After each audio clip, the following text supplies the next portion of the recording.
For years, reporters were content to obscure their ideological dogmas and partisan goals behind the pretense of objectivity and detachment.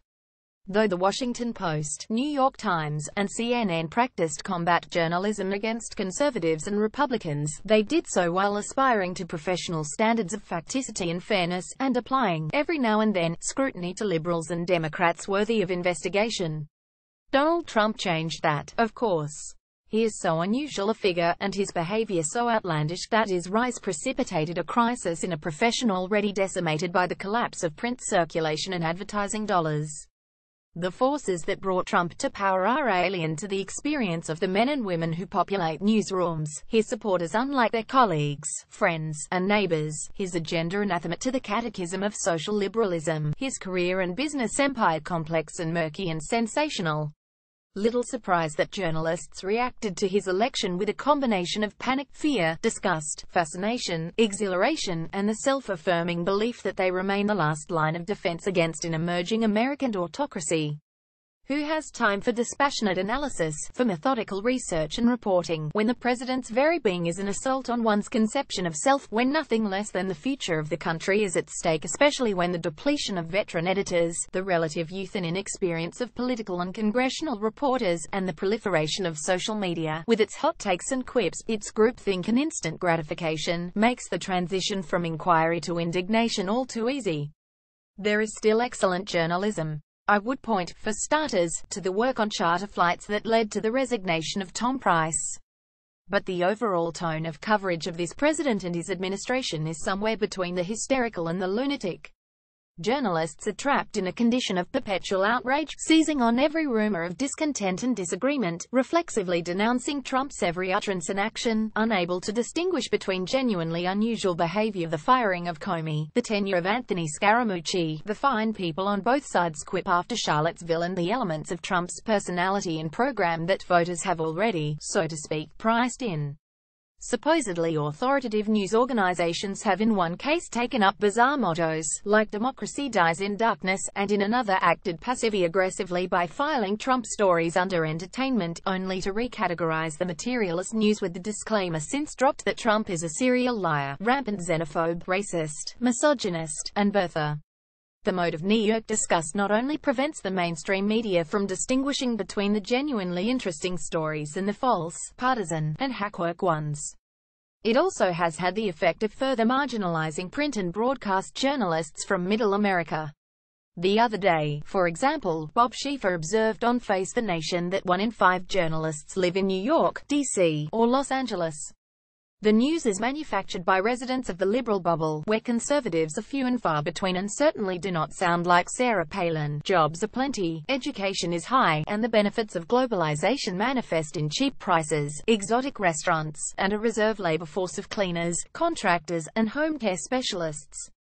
Can't say I was shocked when Schieffer's finding passed barely noticed, the consciences of the press untroubled by the fact that their experiences and backgrounds are so unlike the majority of the public whose interest they presume to uphold.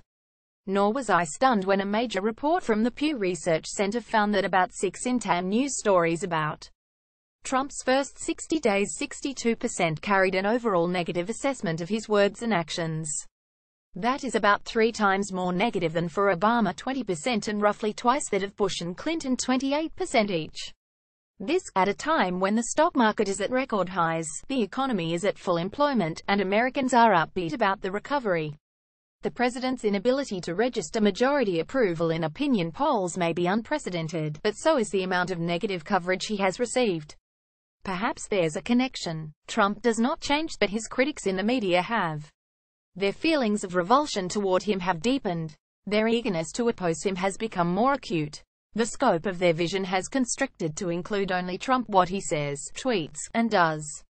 The context in which he operates is invisible to them. When he raises the question of what the ultimate outcome of the removal of Confederate statues might be, the critics slag him as a racist, but do not dwell for long on polling that shows him to be in the center of public opinion.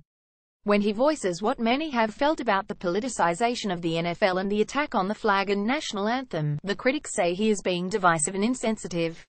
But why is it always Trump who is being divisive, and not those who say the flag and anthem are symbols of white supremacy, and who raise fists in the black power salute? Trump does not change, but his critics in the media have. Their feelings of revulsion toward him have deepened. Their eagerness to oppose him has become more acute. Ever since Hurricane Maria devastated Puerto Rico, I have looked up from my desk to find San Juan Mayor Carmen Yulín Cruz on CNN attacking the White House response. Her selection of hats and T-shirts was far more varied than her anti-Trump message. Her verbal assaults mounted to the point where she accused him of presiding over something close to a genocide. Yet when Trump defended himself and FEMA on Twitter the next morning, it was he, not she, who was lashing out. The desire on the part of Trump's critics for Maria to become his Katrina moment is palpable. It has led reporters to disregard their own previous work on the dismal condition of Puerto Rico's governance, finances, infrastructure, education, and public health systems, not to mention the fact that it is more than 1,000 miles away from the mainland.